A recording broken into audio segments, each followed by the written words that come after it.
신문기사를 통해 북한 과학기술과 산업 관련 최신 동향을 전하는 NK텍 뉴스 브리핑입니다. 오늘도 변함원 박사님께서 뉴스 해설을 해주시겠습니다. 안녕하십니까. 지난주 북한에서는 태풍 피해 복구 소식, 교원대회 결정 사항과 관련된 사설과 해설, 절약과 재활용 관련 기사들이 많이 나왔습니다. 자, 그러면 첫 번째 소식입니다.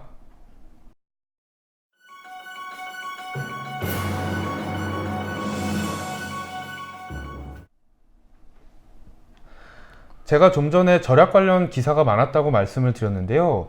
이와 관련해 전해주실 만한 내용이 있을까요? 예, 전기 절약에 대한 기사들을 말씀드릴까 합니다. 예. 잘 아시는 것처럼 최근 북한이 경제적으로 많은 부분에서 자원이 부족한데 특히 전력이 부족해서 많은 어려움을 겪고 있습니다. 지난주 북한 기사들을 보면 올해 가뭄이 너무 심해서 수력 발전이 저조하기 때문에 전기 절약 투쟁이 어느 때보다 절실하다. 그리고 전기는 생산과 소비가 동시에 이루어지기 때문에 절약하는 만큼 생산하는 것과 같다고 강조했습니다. 북한말로 완가물 때문에 북한이 농업 분야에서 많은 어려움을 겪고 있는데 전력 생산에도 큰 영향을 미치고 있는 거군요. 그렇습니다. 그러면 북한은 전기 절약을 위해 어떤 노력을 하고 있는지 좀 소개해 주시죠. 예, 일단 송배전망을 현대화하고 있습니다. 많이 알려진 것처럼 북한은 송배전망이 낡아서 송전 과정에서 막대한 전기 손실을 보고 있는데요. 이걸 줄여보겠다는 겁니다. 그래서 북한은 전국적으로 13,000대 정도의 변압기를 교체했고 그동안 10,000km 정도의 배전 선로를 교체했다고 이렇게 주장을 합니다. 그리고 이 정도가 자신들이 계획한 현대화 사업의 한 60% 정도라고 주장을 하는데요. 이것뿐만이 아니라 전력 소비가 적은 설비들을 이제 쭉 도입하고 있다고 하면서 예를 들어서 이제 단천 세멘트 공장이 1400kW짜리 전동기를 쓰던 작업을 20kW 전동기 2대로 대체했다고 하고 있습니다. 그리고 흥남 전극 공장 같은 곳은 태양광 전지판 수십 개를 설치해서 건물 조명을 해결하고 그러고 남는 전기를 국가 전력망에 넣어주고 있다고 주장하고 있습니다. 아, 그렇군요. 북한은 절약도 결국 과학기술의 힘으로 해야 한다고 강조하고 있는 것이군요. 그렇죠. 그 전기를 절약하기 위한 기술도 개발하고 있는 것으로 알고 있는데요. 어떤 것들이 있습니까? 예, 생산 공정을 현대화하면 전력 소비를 크게 줄일 수 있으니까 관련 기술을 개발해서 생산에 적극 도입하라고 강조하는데 그리고 관련해서 지난주에 몇 가지 기술을 소개하기도 했습니다. 예를 들어 김책공대 전기공학부가 기존 교류 접촉기보다 전력 소비는 아주 낮으면서도 수명은 길고 소음과 진동도 없는 그런 교류 접촉기를 개발해서 이미 여러 공장에 도입하고 있다고 주장했습니다. 그리고 국가과학원 자연에너지연구소는 전동기 수리 과정에서 전력 소비를 대폭 줄이는 기술, 그리고 이과대학 물리학부는 열 효율을 높이는 그런 단열 벽돌을 개발했다고 전하고 있었습니다. 북한이 앞으로 1년 반도 남지 않은 5개년 전략을 달성하려면 전력 문제 해결이 필수적이겠군요. 그렇겠습니다. 말씀해주신 여러 시도들이 효과적이었을지 곧 확인할 수 있을 거라고 생각이 됩니다. 예, 그렇습니다. 이제 두 번째 주제로 넘어가도록 하겠습니다.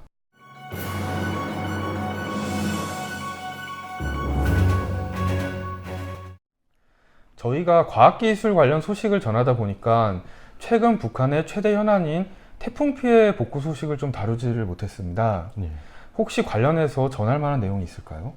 예, 아마 올가을 북한의 국토관리 사업 방향에 대해 말씀드리면 좋을 것 같습니다. 북한의 국토환경보호성이 올가을에는 도로관리, 강하천 정리, 환경오염 방지, 원림녹화 사업에 중점을 두고 있다고 하는데요. 특히 그동안 강하천 정리를 형식적으로 눈가림식으로 한 지역들에서 태풍 피해가 컸다고 하면서 평소에 국토관리를 철저히 해야 한다고 강조했습니다. 그렇군요. 북한 매체들이 태풍이 지나간 직후 지역을 구체적으로 거론하면서 그간 국토관리가 제대로 되지 않아 피해가 컸다고 비판을 했는데요. 지금도 계속 얘기를 하고 있는 거군요. 예, 그렇습니다. 그럼 요즘 환경보호, 오염 방지도 계속 강조를 하고 있는데 소개할 만한 사례가 좀 있을까요? 예, 아무래도 평양시가 적절할 것 같은데요. 평양시가 이제 곳곳에 오물 처리 공정을 만들어서 생활 환경을 깨끗하게 하고 폐기물 재활용도 한다는 그런 기사들이 여러 건이 있었습니다. 예를 들어서 평양 316 전선공장이라는 곳이 있는데 여기가 보일러 같은 설비에는 제진 장치를 설치하고 직원 복지 시설의 하수도에는 오수 정화 장치를 설치했다고 합니다. 그리고 동이나 알루미늄, 플라스틱 같은 폐기물을 다 회수하고 재활용해서 환경 오염을 크게 줄이고 있다고 주장했습니다. 아, 그렇군요. 기사 내용대로라면은 오염 방지와 재활용을 동시에 달성하면 그 북한 입장에선 최선이겠습니다. 예.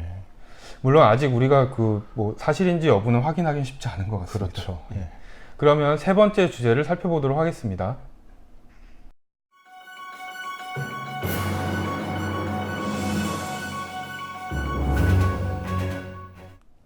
지금까지 전기 절약, 환경 보호에 대해 얘기를 나눠봤는데요.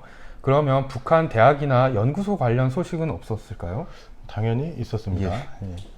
특히 그 김일성 종합대학 정보과학대학이 그 최근 몇 년 사이에 개발한 기술들을 소개하는 기사가 눈에 들어왔는데요. 브리핑을 준비하면서 검색해 보니까 강 기자님이 이미 대학에 대해서 여러 번 기사를 쓰셨다는 걸 확인했습니다. 예, 맞습니다. 그러니까 지난해 말부터 이 대학이 제조공정의 정보화나 IT 솔루션 제품 개발에 참여를 하고 있습니다. 그 인공지능, 증강현실 등 최신 기술을 교육과 연구에 활발히 진행을 한다고 제가 기사를 좀 쓴 적이 있습니다. 그리고 지난주에는 이 대학의 교원, 연구사, 학생들이 평양 화장품 공장 그리고 평양 무궤도 전차 공장의 통합 생산 체계를 개발해서 생산과 경영 전반에 대한 종합적이고 과학적인 통제를 가능하게 했다고 이제 그리고 전하고 있습니다. 이 중 평양 화장품 공장은 2015년에 그 김정은 위원장이 방문해서 당신들이 만든 화장품은 여성들이 하품 한 번만 해도 너구리가 된다 하면서 비판했던 곳인데요. 이후에 이 대학이 만든 통합 생산 체계를 도입하고 현대화, 정보화를 진행을 해서 2년 뒤에 김정은 위원장이 다시 방문했을 때는 호평을 받았다고 보도되기도 했습니다. 그렇군요. 그 우리 입장에서는 좀 재미있는 이야기일 수 있지만 또 평양 화장품 공장 분들은 이게 웃을 수가 없었을 것 같습니다. 그럼 다른 사례도 있을까요? 또 이 대학은 좀 전에 말씀드린 통합 생산 체계뿐만이 아니라 초중등학교에서 뭐 자료 관리, 교무 행정, 학습 지원, 교수 관리 등등 학원 관리 업무를 종합적으로 할 수 있는 교육 정보화 체계를 개발했다고 하고 또 물고기 잡이에 대한 실시간 감시 체계 구축 그리고 장거리 지휘 통신을 가능하게 해주는 디지털 단파 무선 장치도 개발했다고 하는데요. 이 장치는 기존 제품들보다 제작 비용은 낮으면서도 성능이 높고 전력 소비도 줄일 수 있다고 주장했습니다. 북한 매체들이 여러 차례 걸쳐 보도한 걸 보면 김일성 대학교 정보과학대학이 북한 IT 연구 개발의 핵심 단위 중에 하나인 게 분명한 것 같습니다. 그렇습니다. 그만큼 우리가 계속 좀 주시해 봐야 할 곳이라고 생각이 됩니다. 그럼 오늘도 여러 가지 북한 소식 전해주신 변함원 박사님 감사합니다. 감사합니다. 그럼 이상으로 북한의 과학기술 소식을 전하는 NK텍 뉴스 브리핑이었습니다.